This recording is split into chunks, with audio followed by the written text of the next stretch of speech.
加拿大的鲑鱼养殖业的规模在全球排行第4名。加拿大政府在统计，当地的鲑鱼养殖产业在最近10多年来，每一年都创造产值至少3亿加拿大币。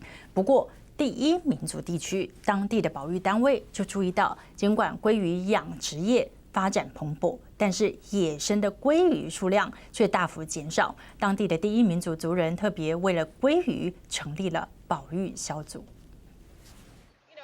在河中涉水、布置渔网的这一位是 Laura， 这里是Brunswick省的Petitcodiac河，在这里抓鱼的 Laura 并不是渔民 ，Laura 是这里的鲑鱼保育人员。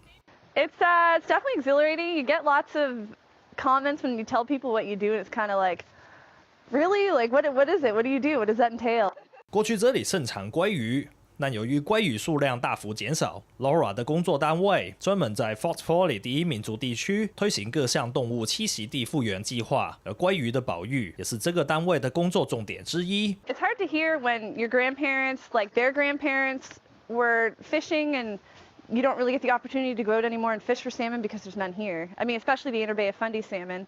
And so I don't get to hear a lot of stories from my grandmother because they weren't there, they were gone. So it's nice to try and bring them back. 这一条河流的上游，过去曾经是鲑鱼产卵的地点，但后来因为当地人在这里打造了这个蓄水池，导致鲑鱼通往上游的河道受到阻碍，一直到3年前，河道才重新开通。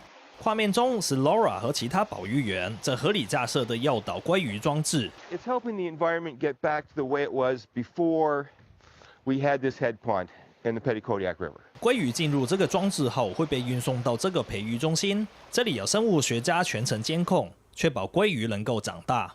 This ensures that we're going to have the next generation, like juveniles, to put back in the rivers to keep the cycle going.